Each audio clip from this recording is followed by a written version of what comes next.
Statement "jangan ganggu" pada dasarnya juga menggunakan statement yang sama, yaitu merecoki.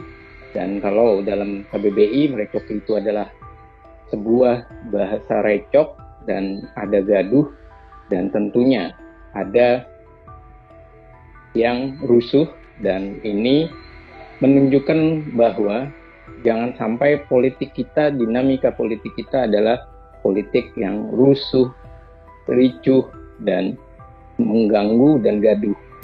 Kalau yang ingin disasar jelas, sebenarnya Pak Prabowo itu tidak menunjukkan nama, tidak menunjukkan partai.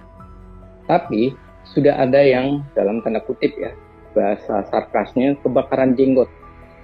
Contohnya yaitu Pak Ganjar Pranowo. Begitu terlihat emosinya, sisa seminggu lagi kan, dan mengapa Ganjar harus melakukan tindakan lebih dulu. Bahkan ketika kalimat merecoki, hanya Ganjar saja yang panas, sementara PDI Perjuangan masih dalam sikap yang soft, masih sikap yang adem. Program Tribunnews on Focus, Tribuners hari ini kembali membersamai Anda bersama dengan saya, Nila Irda.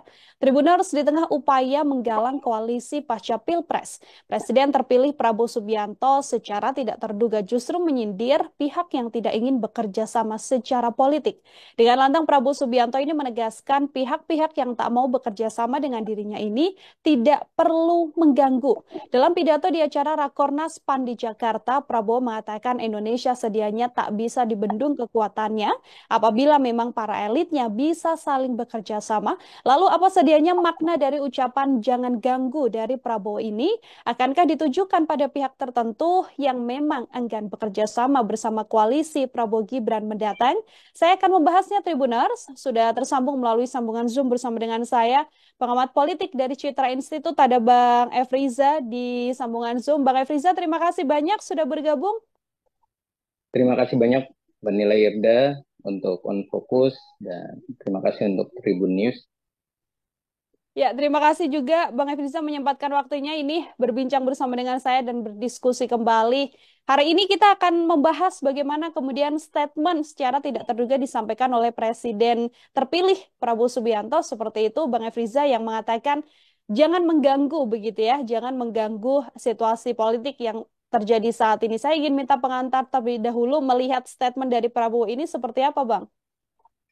Ya, kalau melihat dari statement Pak Prabowo, jelas bahwa Prabowo ini ingin menekankan berbagai hal, dan ini adalah statement yang menunjukkan sebuah itikat baik. Satu, yang kedua, statement ini juga menunjukkan bahwa Pak Prabowo itu konsisten, karena nanti saya akan jelaskan apa makna konsistennya. Dan yang ketiga juga menunjukkan itikat baik, konsisten, dan yang ketiga menghormati. Namun ada hal-hal yang harus dibangun di dalam sebuah pemerintahan atau etika dalam berpolitik. Yang pertama, kalau kita berbicara bahwa ini adalah itikat baik, Hmm. narasinya bahwa dia ingin membangun negeri ini dan peduli terhadap negeri ini, dia ingin mensejahterakan rakyatnya, ingin membuat sehat rakyatnya, dan dia juga menunjukkan bahwa negara kita adalah negara yang kaya, dan itu harus diapresiasi. Dan yang kedua, ia menunjukkan konsisten. Di mana konsistennya? Statement "jangan ganggu" pada dasarnya juga menggunakan statement yang sama, yaitu merecoki. Dan kalau dalam KBBI, merecoki itu adalah sebuah bahasa recok dan ada gaduh, dan tentunya ada yang rusuh, dan ini menunjukkan bahwa jangan sampai politik kita, dinamika politik kita adalah politik yang rusuh, ricuh, dan mengganggu dan gaduh. Dan mengapa hal ini kekonsistenan Pak Prabowo? Karena ia pernah menyampaikan hal ini pula ketika Anies dan Sandiaga Uno terpilih menjadi gubernur dan wakil gubernur. Apa yang dia minta kepada para kadernya? Ia menyatakan bahwa kadernya harus mendukung pemerintahan Pak Anies dan Pak Sandi, mengawal, dan juga kita harus jangan merecoki, bahkan disampaikan oleh Pak Sandi bahwa tidak boleh telepon langsung seorang gubernur maupun wakil gubernur, walaupun dulunya begitu akrab, dulunya adalah bagian dari tim pemenangan. Itu adalah kekonsistenan dari Pak Prabowo. Dan yang ketiga, maknanya ini adalah menghormati.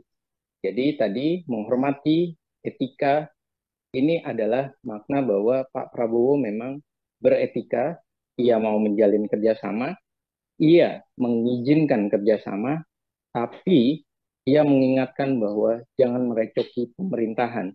Kenapa? Karena yang dikhawatirkan adalah pilihan di luar, tapi pilihannya bukan untuk konstruktif, untuk membangun, untuk bersama dengan masyarakat, tapi pilihannya adalah destruktif, yang pilihannya hanya gaduh saja, hanya sebagai yang penting beda, yang penting saya di luar pemerintahan dan saya tidak satu frame dengan Pak Prabowo, tidak satu frekuensi dengan Pak Prabowo, pokoknya apapun yang dibuat pemerintah adalah salah. Dan itu adalah destruktif. Seperti itu Mbak pembukanya. Oke, ini berkaitan soal menghormati etika dan juga konsisten dari seorang Prabowo Subianto. Dan sekaligus bisa dibaca juga apakah kemudian ini ada pesan atau maksud tertentu begitu Bang Efriza yang sedianya ingin disasar atau ingin disampaikan pada pihak-pihak yang dianggap itu tadi akan mengganggu keberlangsungan pemerintahan Prabowo Gibran mendatang. Iya, kalau yang ingin disasar jelas. Sebenarnya Pak Prabowo itu tidak menunjukkan nama, tidak Hmm, menunjukkan partai. Tapi sudah ada yang dalam tanda kutip ya, bahasa sarkasnya kebakaran jenggot. Contohnya yaitu Pak Ganjar Pranowo. Begitu terlihat emosinya, walaupun dalam bahasa yang masih uh, kadarnya rendah ataupun masih tidak terlihat emosinya. Tapi dari bahasanya dia mengatakan bahwa ini adalah pemerintahan demokrasi terpimpin. Itu sudah sebuah gangguan atau merecoki karena demokrasi yang dibangun ini belum terlihat. Apakah benar demokrasi terpimpin di eranya seperti Pak Soekarno atau ini adalah demokrasi yang ala Indonesia, ala bekerja sama. Itu yang pertama. Yang kedua, perilaku Ganjar yang sudah kebablasan. Dia adalah petugas partai. Dia adalah kader dari PDI Perjuangan. Tapi ia sudah menyatakan oposisi. Dan apa yang dimaksud dari saya kebablasan, harus diingat bahwa pemerintahan ini akan menunggu hasil rakernas PDI Perjuangan. Dan Ganjar adalah anggota PDI Perjuangan. Bisa kebayang atau kita bisa bayangkan apa jadinya ketika Ganjar sudah menyatakan oposisi, kemudian PDI Perjuangan meminta Ganjar untuk menjadi Menteri Prabowo. Nah, ini adalah sebuah tanda bahwa Ganjar sudah memulai merecoki pemerintahan, mengganggu pemerintahan, bahkan ia sudah tidak loyal secara tanda kutip ya hmm. kepada PDI Perjuangan karena keputusan Rakernas itu belum hadir. Dan bagaimana kalau seandainya Ganjar ada di pemerintahan sementara ia sudah menyatakan oposisi? Ini tentunya menjadi hal yang tidak baik bagi pemerintahan maupun bagi nama baik PDI Perjuangan. Lalu bagaimana kalau dia menjadi oposisi? Sementara PDI Perjuangan bergabung di pemerintahan. Lagi-lagi, dia menjadi seorang personal yang merecoki pemerintahan. Dia tidak patuh kepada partai. Lalu apa yang terjadi? Sisi yang lain, Pak Prabowo juga paham.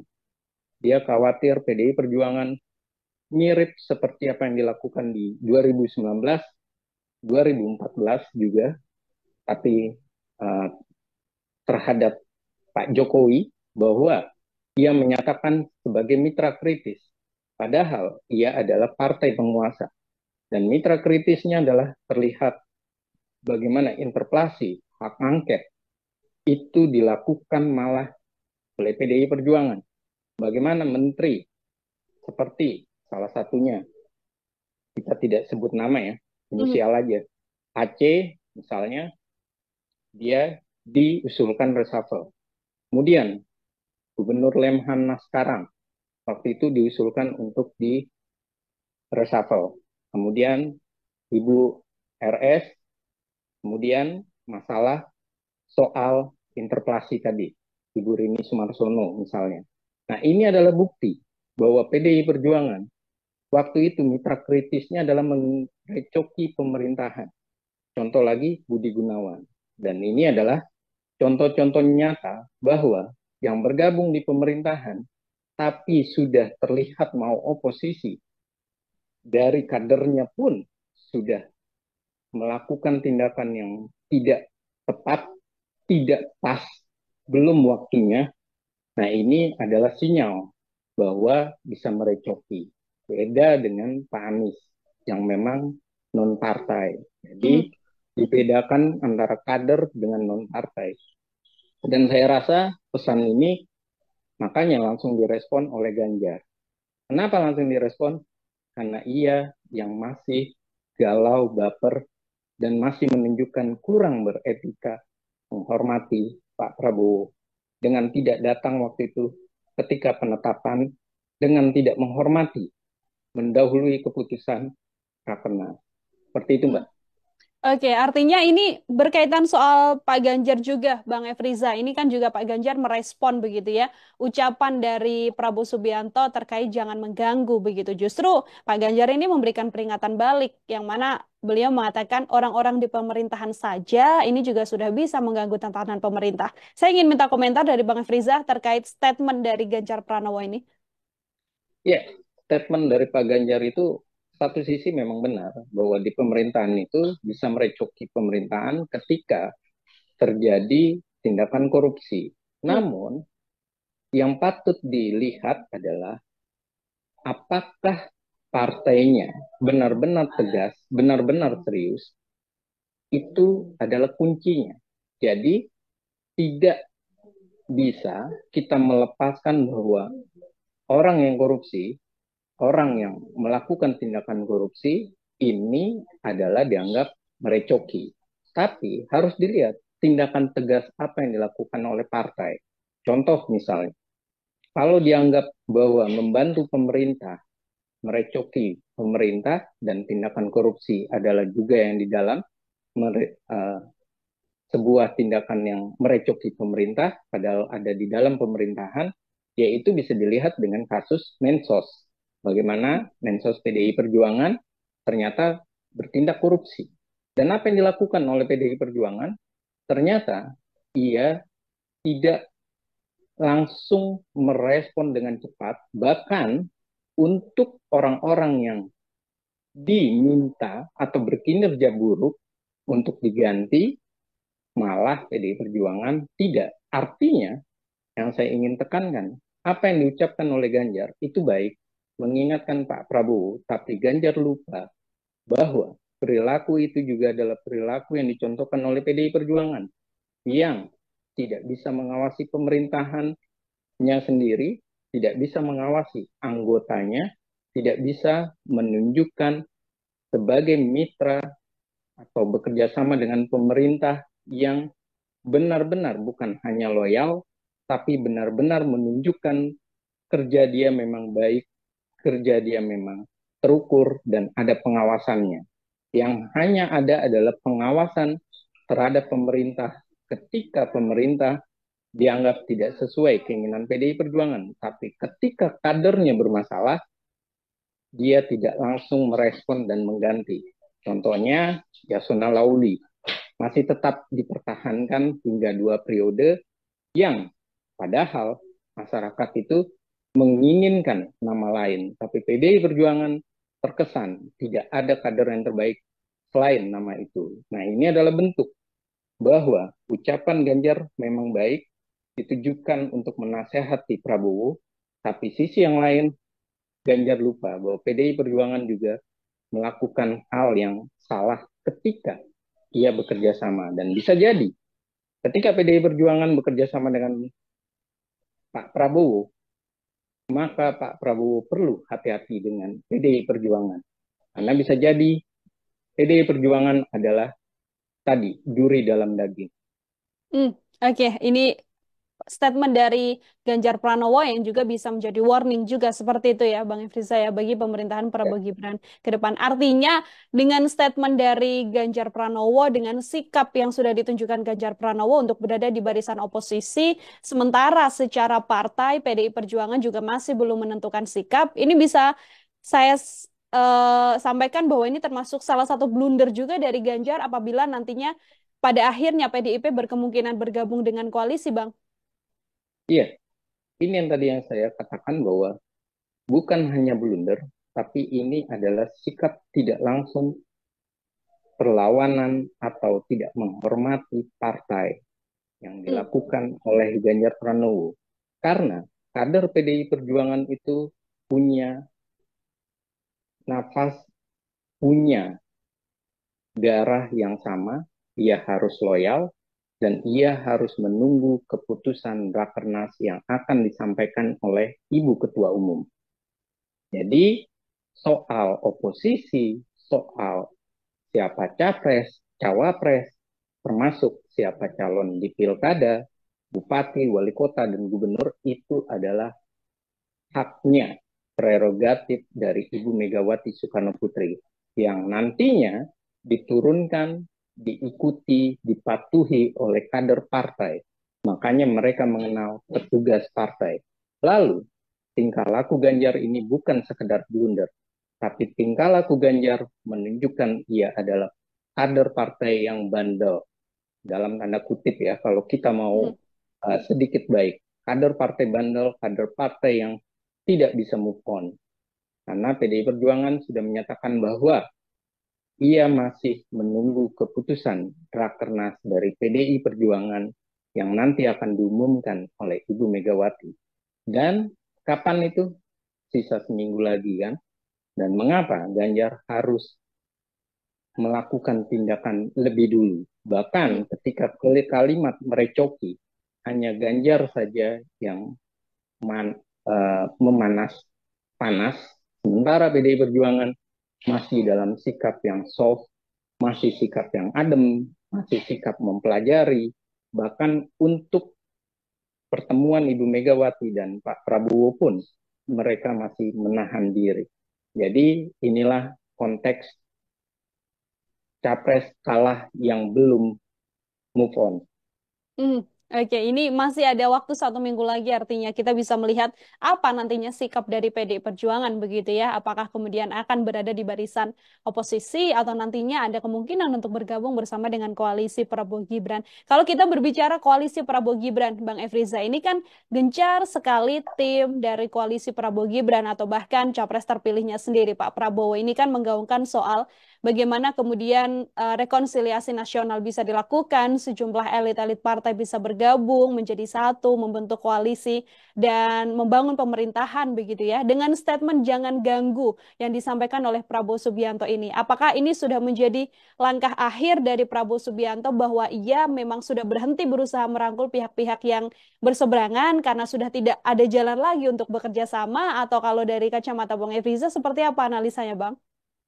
Iya, kalau saya melihat Pak Prabowo masih berjuang dan Pak Prabowo memang harus menunjukkan atau membangun sebuah langkah-langkah ataupun komentar-komentar dari dirinya, komunikasi politik maupun pesan yang harus ditangkap oleh masyarakat, dipahami oleh para elit, dan tentunya dalam perpolitikan Indonesia sebagai capres yang terpilih. Namun, sisi yang lain, ini juga tidak bisa dianggap bahwa Pak Prabowo sudah mulai melemah. Bahkan, Pak Prabowo ini malah menunjukkan sebuah etika. Etikanya apa? Silakan. Kalau ingin berada di luar, tidak ingin bekerja sama, tapi tolong jangan ganggu. Dan terutama, tahu jangan merecoki.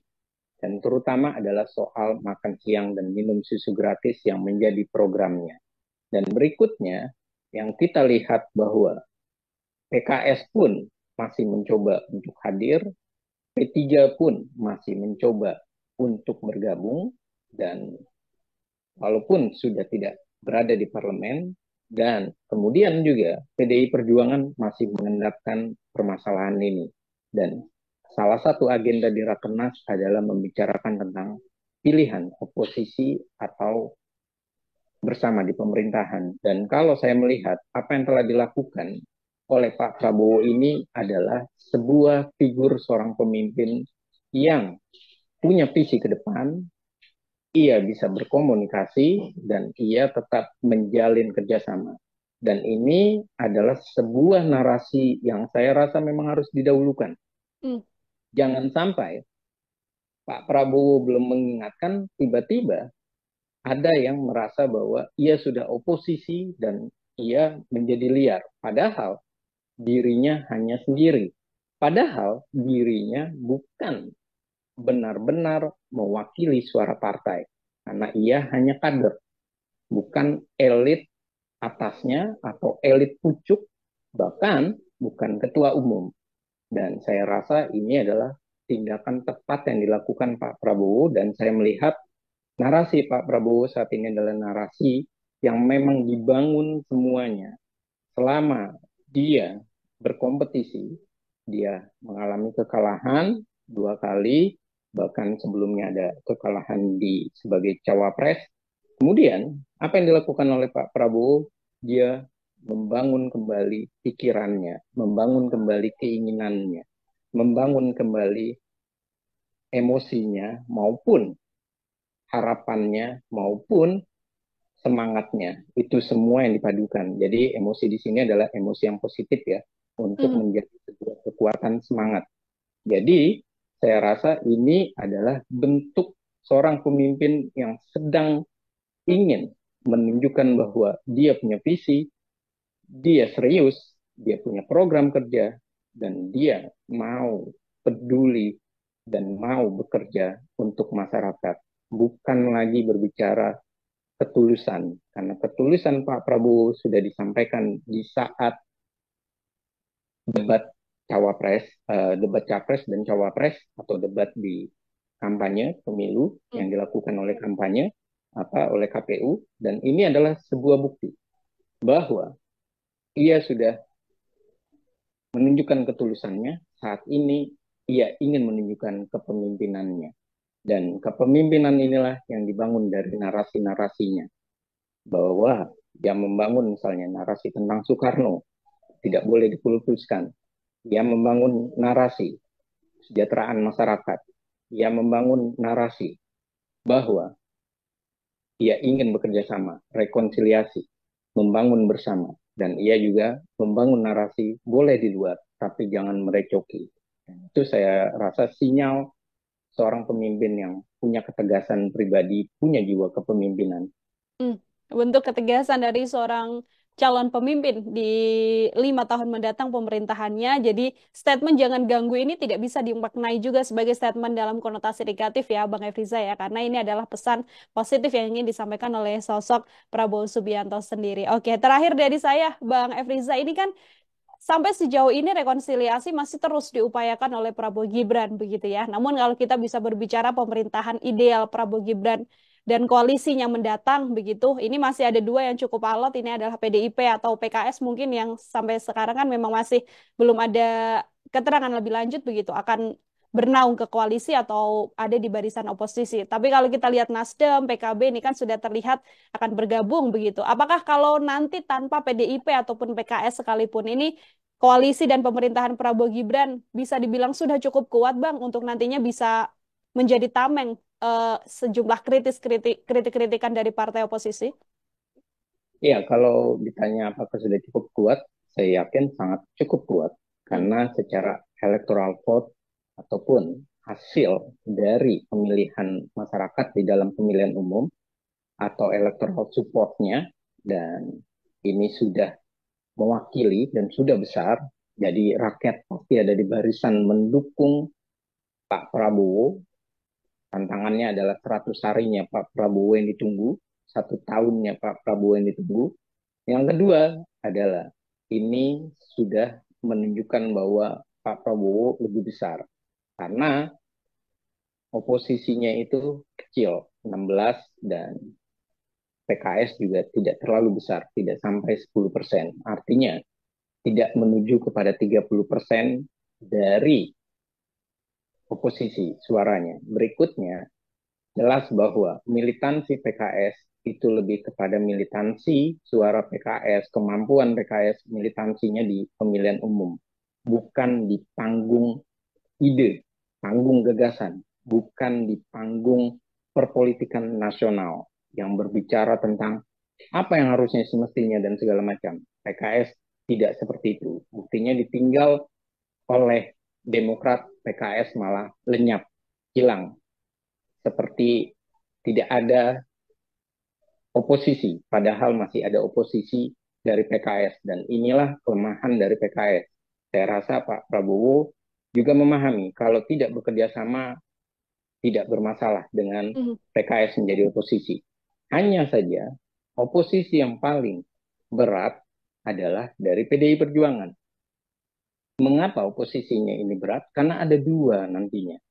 Bisa jadi dua yang berseberangan. Satu, oposisi yang dilakukan single, tapi kader partai dari PDI Perjuangan yang baper, yaitu Ganjar Pranowo. Dan ini yang bahaya. Dia yang bisa merecoki.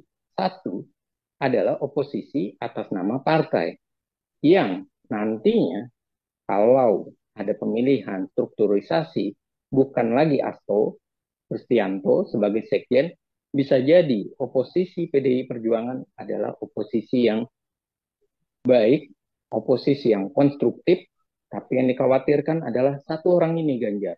Apalagi kalau dia bukan pengurus. Dia tidak lagi diajukan sebagai itu tadi, sebagai di pilkada. Lalu apa yang terjadi?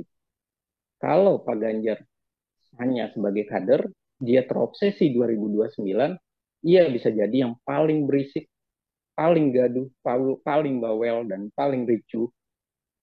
Dia sendiri yang akan terjadi. Seperti statementnya dengan demokrasi terpimpin, dengan statement bahwa pemerintahan Prabowo ya dianggap bahwa pemerintahan yang besar dan cenderung korup, ya, seperti itu nada-nada yang miring yang coba disampaikan walaupun dengan persepsi perbandingan, dan ini tentu adalah yang harus dipahami dan diberikan edukasi kepada masyarakat. Dan saya rasa memang PDI Perjuangan harus, kalau misalnya ini adalah sebuah organisasi, harus memberikan peringatan kepada Pak Ganjar. Jangan sampai suara Pak Ganjar melompati, mendahului, bahkan dianggap mewakili PDI Perjuangan. Padahal suara PDI Perjuangan ada di Ibu Ketua Umum.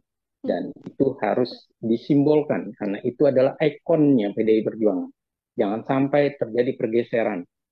Ibu Megawati misalnya menyatakan oposisi, tapi suara yang keras, suara yang begitu didengar untuk 2029 tujuannya adalah Ganjar Pranowo, dan ini tidak bagus buat PDI Perjuangan.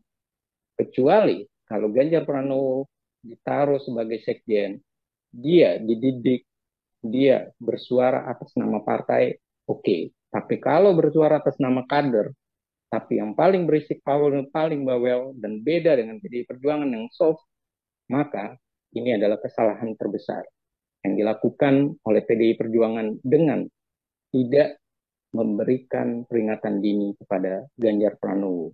Bukan untuk bahwa kader tidak boleh bicara ya, tapi tetap PDI Perjuangan punya napas, punya aturan bahwa jangan mendahului keputusan dari ketua umum. Jangan mendahului keputusan organisasi. Dan itu harus dipahami. Pernyataan Ganjar sebagai oposisi adalah pernyataan tunggal, tapi dia lupa dia adalah kader PDI Perjuangan. Dan ini dianggap layaknya sudah mendahului sebelum Rakernas. Dan ini artinya Ganjar sudah merisaukan dan merecoki proses Rakernas yang semestinya netral dulu. Semestinya dalam keadaan yang masih memilah dan memilih, bukan yang sudah terlihat subjektivitasnya. Seperti itu, Mbak. Baik, terima kasih banyak Bang Efrizah, luar biasa sekali. Ini masih sama-sama melihat ya siapa nantinya atau partai mana yang akan memutuskan menjadi bagian dari pemerintahan dan siapa saja yang akan berada di barisan oposisi untuk kemudian mengawal pemerintahan Prabowo Gibran 5 tahun mendatang. Bang Efrizah, terima kasih untuk kebersamaannya dan diskusi kita pada kesempatan hari ini. Semoga di lain waktu ada kesempatan berbincang kembali dengan tema-tema yang lainnya, Bang Efrizah. Iya, terima kasih banyak, Mbak. Dan mohon maaf, saya habis dari pengabdian kegiatan masyarakat, jadi bajunya baju simbol dari kampus. Ya, terima Terima kasih. kasih atas waktunya dan kesempatannya, dan mohon maaf kalau ada salah kata dan salah bahasa. Baik, terima kasih Bang Efriza. Selamat beraktivitas kembali, Tribuners. Demikian obrolan saya bersama dengan pengamat politik dari Citra Institute. Ada Bang Efriza dalam Tribun Sound Fokus kali ini. Nantikan obrolan saya yang pastinya dengan tema-tema yang lain dan narasumber-narasumber yang lainnya. Masih dalam program Tribun Sound Fokus. Saya Nila Irda, pamit undur diri. Terima kasih dan sampai jumpa. Download Tribun X sekarang. Menghadirkan lokal menjadi Indonesia.